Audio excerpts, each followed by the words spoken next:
जादुई किताब। एक गांव में आरव नाम का लड़का रहता था। उसे कहानियां पढ़ने का बहुत शौक था, लेकिन उसके पास अपनी कोई किताब नहीं थी। एक दिन वह गांव के पुराने मंदिर के पास खेल रहा था। तभी उसे धूल से ढकी एक मोटी किताब मिली।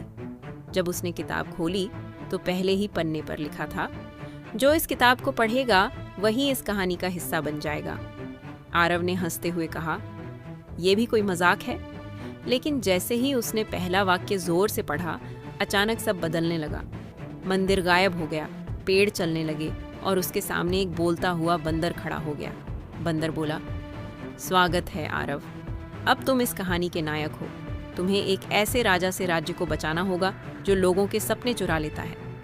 आरव पहले तो डर गया, लेकिन फिर उसके अंदर एक अलग ही हिम्मत जागी। उसने बंदर का हाथ पकड़ते हुए कहा, चलो अब यह कहानी मेरी है।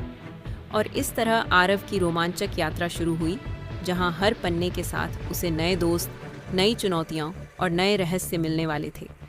क्या आप चाहते हो कि आरव की यात्रा को आगे बढ़ाऊं और बताऊं कि आरव का पहला चैलेंज क्या था? तो चलिए आपको बताता हूं। आरव और बंदर एक जादुई जंगल में पहुंचे। वहां सब कुछ अजीब था। पेड़ों की पत्तियां चमक रही थीं, नदियां हवा में तैर रही थीं और पक्षी इंसानों की तरह बातें कर रहे थे। बंदर ने कहा, पहला चैलेंज यही है, इस जंगल से निकलना आसान नहीं। यहाँ एक सपनों का रक्षक रहता है जो किसी को भी बाहर नहीं जाने देता। आरव ने इधर उधर देखा तो एक विशाल दरवाज़ा दिखा, जिस पर ताले लगे थे। दरवाजे के सामने एक चमकती हुई चील बैठी थी। चील बोली, अगर इस दरवाजे से निकलना है तो तुम्हें मेरे 3 सवालों का जवाब देना होगा। आरव ने गहरी सांस ली और कहा, ठीक है, पूछो। चील मुस्कुराई और बोली, पहला सवाल, वह कौन सी चीज़ है जो जितनी बांटी जाए उतनी ही बढ़ती है? आरव सोच में पड़ गया।